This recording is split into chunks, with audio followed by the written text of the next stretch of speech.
Welcome back to another podcast. Today, me and co-host Landon are going to be interviewing Alex. How are you doing today? Good, sir. How are you? Pretty good, pretty good. How about you, Landon? I'm doing fantastic. How are you doing? Can't complain. Can't complain. And today we're going to be talking about finding our why, and that's kind of like finding yourself, finding things that you enjoy, and how you can help others find that. So I guess the first question would be kind of how would you find your why? How do you feel like you found your why?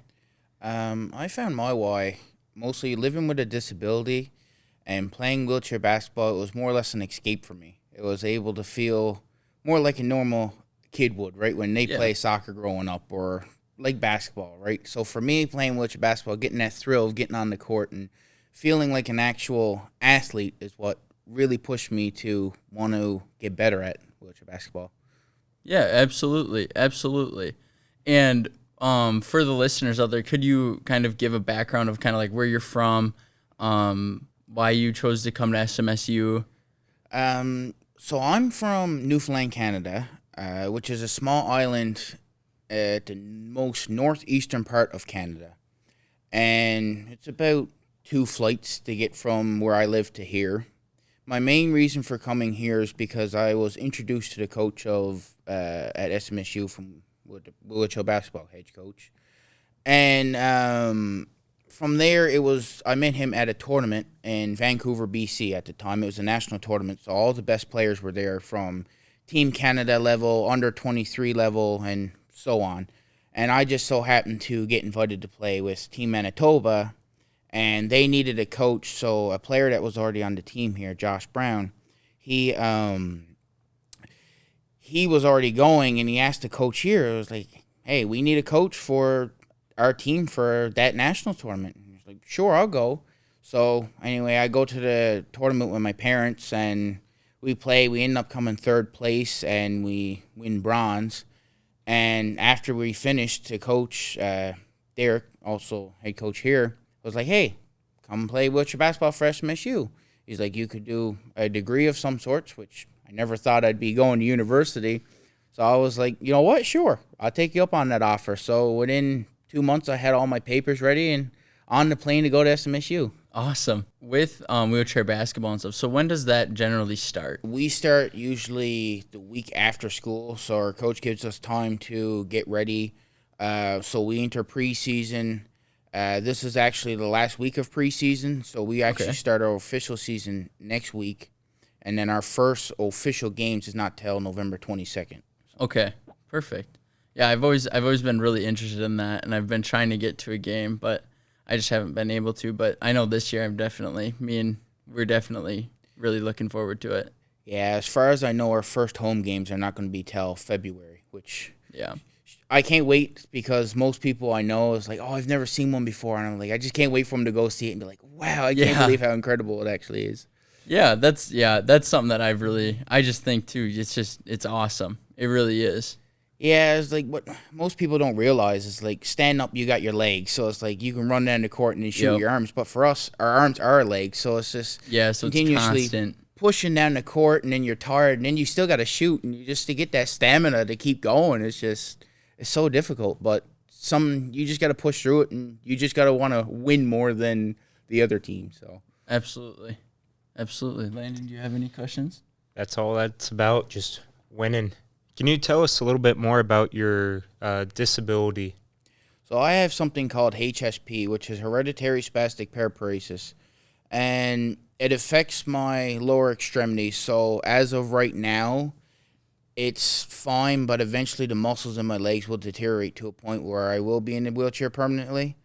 But as of right now, I still got my mobility, so I'm still going around for the most part, but due to unfortunate circumstances, I ended up spraining my ankle there last year. So now I'm in a day chair for the most part because I find it hard walking. But I'm looking at the positive side of I still got my mobility, so I'm still trying to use it when I can, type of thing. When did you get started with wheelchair basketball?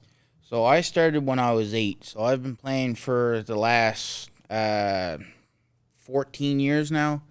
But I got introduced to it from a summer camp that I went to back when I was young. It was a summer camp that had people with disabilities there. And it was more or less a way for me to socialize because I wasn't really making that many friends in school at the time. So being in this summer camp, I was introduced to many para sports, I guess you could say, like sledge hockey, or my interpretation of it was bell ball. So it's like a blind soccer.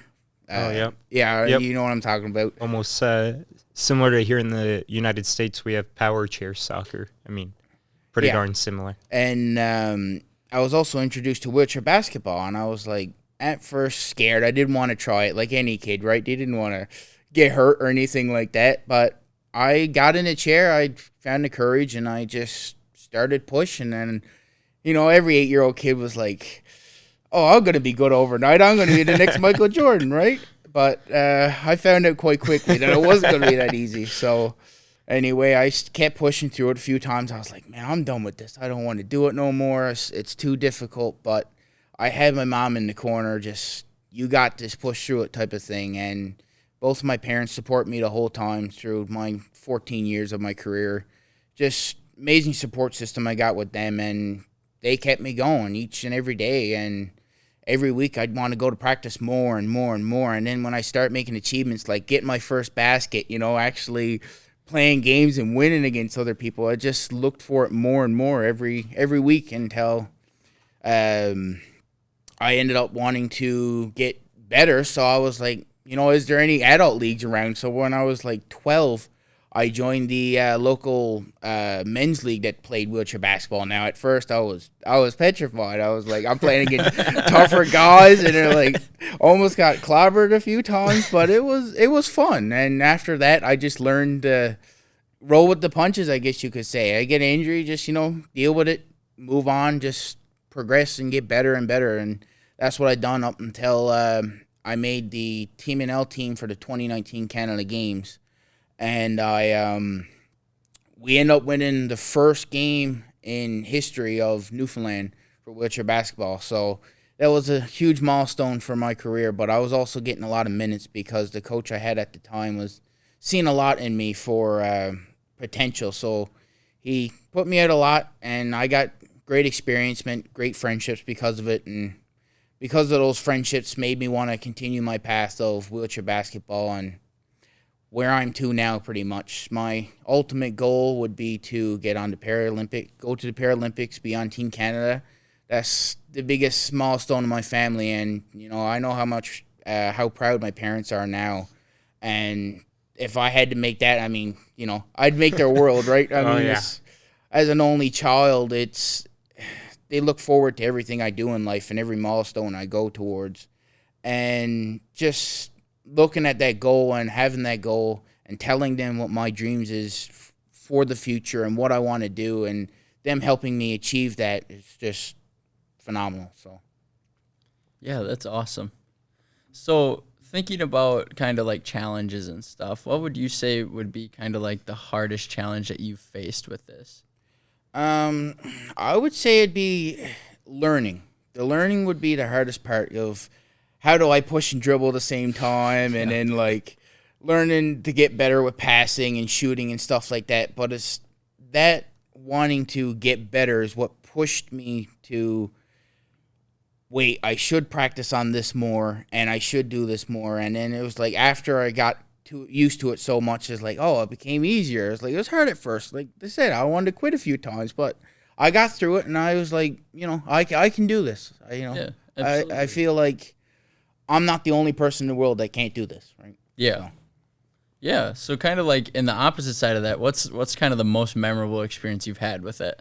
For me, it's like I said, it's that national tournament. Winning my first medal, my first bronze medal at that, was definitely a huge milestone. And then just having my parents there and family that actually live in BC, and then my 80-some-odd-year-old great-grandmother actually made the flight out to watch me win my first medal. So it was like, that was pretty exciting, I'm not going to lie.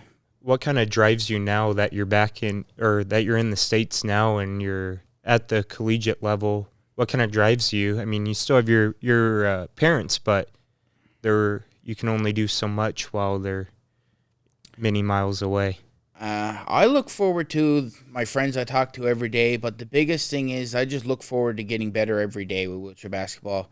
And, me and my team, we all want to win games together, and that's my goal, is to help me and my teammates win nationals. That's a goal of ours and probably always has been, and we haven't won in a very long time. So us bringing back a championship medal, that would be a great experience for all of us. So that's my ultimate reason why I get up every day, to get better than yesterday. So yeah. And here at SMSU, I don't know if we talked about it much, but what is the degree field that you decided to go for? Broadcasting and digital media. Awesome. And what I'm sorry, you can go. No, reason why is Professor Christopher Metz. I had him for my first semester here, and he's like, "You should join media club." I was like, "Oh, okay, sure."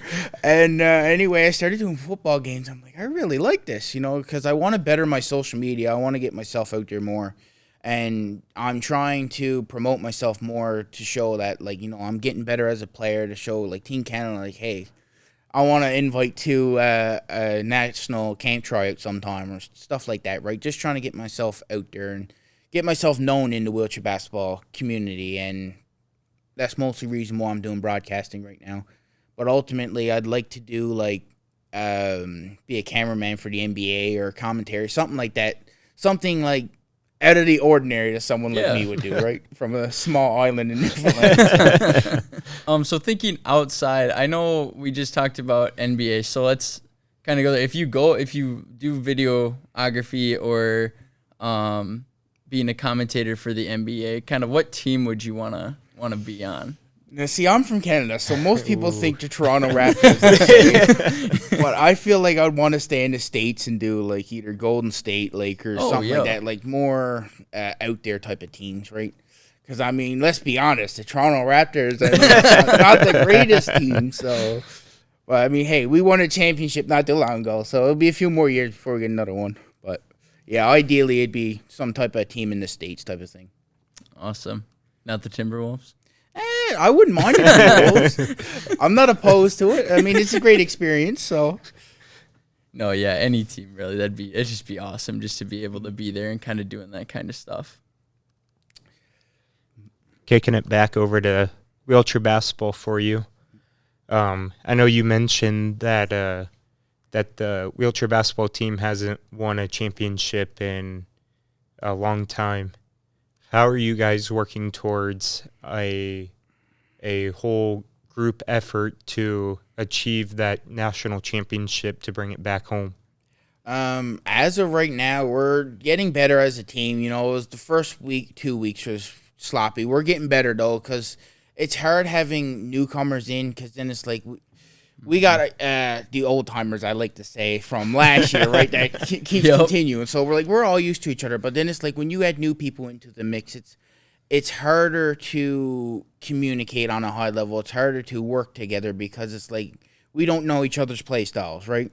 And that's the hardest aspect. But we're getting better. We're getting faster at learning people's play styles, and overall, we're communicating better. I'm looking forward to our first games in Whitewater, just to see where we stand as a team, just to see how many games we'll win, stuff like that. Who is your biggest competitor? Teammate-wise or team-wise? Team in the division. I would say last year was definitely Whitewater. Definitely Whitewater. This year, I'm not too sure. I'd say it had to be maybe Arizona or Alabama, something like that. They never really lost any players, so they still got a few good players on their team. Yeah, I didn't know you guys played Arizona and Alabama and stuff. That's pretty sweet. So when you guys travel a lot then, to Arizona and to Alabama to play? Yeah, so we travel to Arizona, but we don't travel to Alabama because our coach told us Alabama don't make the effort to come here and travel to us. So okay, we only make the effort to travel to teams that's willing to travel to us. Yep. So we go to Arizona, we're going to Whitewater, we're going to Missouri. Sometimes, some years it's off and on. So some years it's Arizona, some years it's UTA, which is in Texas. So it just depends on what coach wants to do game-wise. Okay, yeah. in last year, how have you guys been? I know we kind of talked about kind of building and getting stronger together as a team, working together, kind of with new people coming in, and just we keep on working to get better. So last year's season, how did you guys do compared to how you think you guys will do this season? So we started in 7th at Nationals, finished in 7th. So we never went down, we never went out, which is, in my books, is not bad. But I feel we can do better. So this year I'm projecting, like, we got more people now, so we got more people to sub in to take breaks for our higher class players. Last year we only had like 8 of us, so it was very little we could do to sub people out when they were getting tired. But this year there's 14 of us, so once we can get down to proper lineups and stuff like that, we'll be subbing out people when they need breaks and stuff like that. So I'm looking forward to around like 5th place this year, but ideally first. But yeah, absolutely. Can you kind of talk about the lineups and how that kind of works? I know it's a little bit different than like stand-up basketball. So we go by a classification system. It starts at the highest classification is 4.5, and the lowest going down to a 1. So a 1 is pretty much like someone with limited mobility. Okay. So, for example, someone with spina bifida, like yourself, type of thing, Landon. And, like, I'm a 3.5, so I got better mobility in my hips. It's all judged on, like, your hip movement and how much you can do with that. And like I said, I'm a 3.5 because I got more hip ability than most people, but it's still stiff. Like, my hips are stiff due to my disability. So that's why they thought, like, classing me down to 3.5 was proper. But, like, one person on our team, Emmanuel, he's a 4.5. He's pretty much, like, we call those able bodies. They can do pretty much anything possible in a chair, right? Tilt on one wheel and just spin around in circles or whatever, right? And shooting half-court shots contested. Yeah. So some crazy stuff like that, right? But for the most part, that's the classifications. Like, in our lineups this year, we got, like, multiple Class 1s, multiple Class 3s. Still only got 2 4.5, sorry. How many points can be out on the court? I know you mentioned that it was, like, 4-5-4, 3-5-3. How many points can be out on the court at one time? You can have a total of 14 points out on the court. So as long as you don't go over, if you do go over, it's considered a technical foul for your team. So it'd be classified as 1. But if it stays in under, you'll be fine, type of thing. But matter of classification, it don't matter. I mean, you could put like all 1s on there if you want. As long as it don't exceed 14 points, you're fine. And I know Chris told us to ask you this about free throws. Free throws, yeah. Ooh. I have a love-hate relationship with free throws, okay? Some days I can hit 10 in a row, and then some days I can't hit 1. So it just depends what type of day I'm having. But for the most part, I'm a decent free throw percentage. I love that. And I would ask you about Whitewater, but I don't want to go off the rails there. I think we should just keep it at the free throws. Yeah. I don't want to get started on Whitewater. That's a conversation for another time. Yep. What is your why? My why? Yes, the most important question. For me, to get good enough to make Team Canada go to Paralympics, that is my why. That is my ultimate goal. But however, when I reach that goal, most people are like, what are you going to do after? Well, I'd like to go into, like I said, promote myself media-wise and get myself out there to teach younger generations of wheelchair basketball, get them better than what I've ever been, and let them get to their dreams and goals of what they want to do in life. They want to make it to Paralympics, I want to help them get there, right? Type of thing. Because I was once that kid, and I always look back at that kid self of me and be like, who knew you'd ever be here in life, right? Yep. And just, the dreams I had as a kid and then now living those goals and dreams is pretty amazing. But like I said, I look back at that kid self of me every now and again and be like, you should be proud of yourself of how far you made it. Yeah, so like when you say teaching like kids and stuff about wheelchair basketball, kind of getting better, right? would you want to do that in Canada or would you want to do that here in the States? Depends on the opportunity, honestly. If the opportunity presents to me in Canada and it's just a better option, I'll do it in Canada. But if it's in the States, I'll do it in the States, like type of thing. But ideally, it'd probably be in Canada for now until later on I get a citizenship of some sorts. Yeah. So, and what kind of things would you mostly try to like focus on? Something that you felt like looking back, something that you could tell yourself maybe 5-10 years younger, saying something that you could kind of like improve on, per se? for me, my biggest thing would be push through those hard days.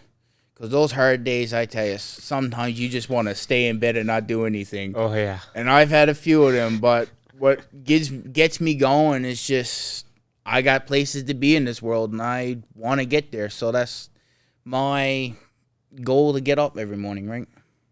Absolutely. I think that's something that can be really something that really can help with pushing through that. It can help you keep on going because, like you said, everyone has those days where you're laying down and you're like, I really don't want to get up. I really don't want to do this. But then having that mentality are the people like you who are going to be able to make it to that Paralympics team, to your goals. So, yeah, and just like you said, it's all about mentality. Like there's two mentality paths you can take. That's the way I always looked at life. You can take it as I'm just gonna go down the regular road. Everyone else goes down, get a 9-to-5 job, or you can be extraordinary and go down your own path and create your own legacy, right? And that's what I want to do, is create my own legacy from me and my family. Just, I'm the first person from Newfoundland to ever go and play on an intercollegiate wheelchair basketball team. That's awesome. Yeah, I didn't know so that. it's like it's pretty big for me while I'm here. Like, it's a small island, so not many people get that opportunity. I mean, we got Paralympians from there, we got Olympians and stuff like that, but being the first in something that no one's done from Newfoundland it's a achievement in itself. So yeah. So when you came over to the States and started playing collegiate level, were you nervous at all? Oh, absolutely. Okay, I would be. I'm not gonna lie, I was awful. I couldn't do anything for like the first 2 weeks. Even probably the first 3 months, I couldn't do nothing right. But my coach told me last semester, I went from being the worst on the lineup to have me being put on the lineup and becoming the best lineup we have. And being told that just proves to me of how far I've overcome my obstacles and difficulties to get there, right? Now, like I said, I was terrified, but, I pushed through it and just went with the flow, right? And just got better every day. Yeah, back to that mentality piece that you were talking about. Mm-hmm. Perfect. Yeah, absolutely. You trusted the process into getting to where you are now, which is unbelievable. Absolutely. It's all about the process. I made an Instagram post last year. It's like of me first time hitting 6 free throws in a row. I said, trust the process, right? And I've been trusting that process. And I uploaded a clip to Instagram, a few weeks ago. And I made 10 free throws in a row. Next is probably 13 or 12. It's just those small milestones that I look forward to, right? And that I just love achieving. If somebody out there was living with a disability, how or what would be your advice to give them to go and play wheelchair basketball or do any, adaptive sport? Great question.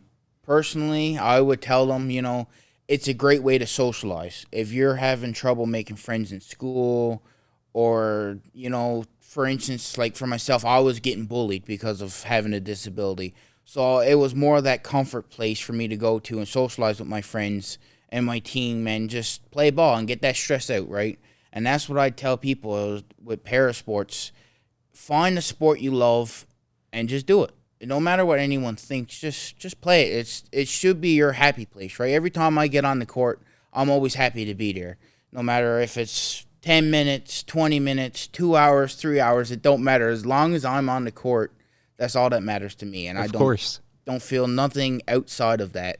And that's what I try to tell younger kids is it's the social aspect. It's the socializing aspect of ball.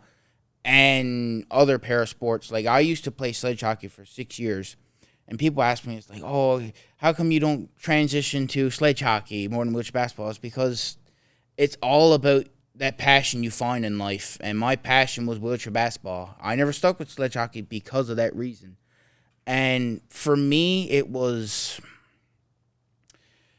just a thrill. I had more of a thrill. It was just the adrenaline rush I got on the court was out of this world. I just loved to be there.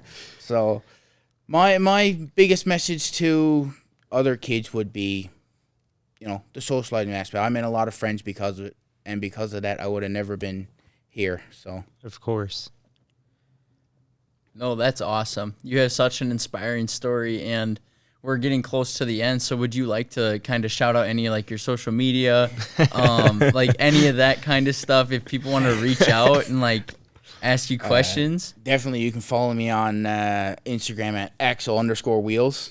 I post a lot of my content there. Other than that, mostly people I want to shout out is the SMSU Wheelchair Basketball team here. The assistant coach, Brian Powell, and the head coach, Derek Klinkner, for getting me here, type of thing. And most biggest shout out is definitely my parents and how supportive they are through all of this journey with me. Absolutely. Andy, do you have anything for? I'm just going to, I know I said it earlier on this evening, but parents are your biggest supporters. It's unbelievable with anything that you do. Absolutely. I classify them as my number one fans. My parents always ask me, what one is better? I'm like, I can't. You're both number one. There's no 1 and 2. So You can't compete. No. So, but, like I said, because of them, I wouldn't be where I am today. So it's all thanks to them. Yeah, thank you. And we look forward to kind of keeping up with you throughout the basketball season. And thank you for joining us tonight. Thank you for having me. Thank you.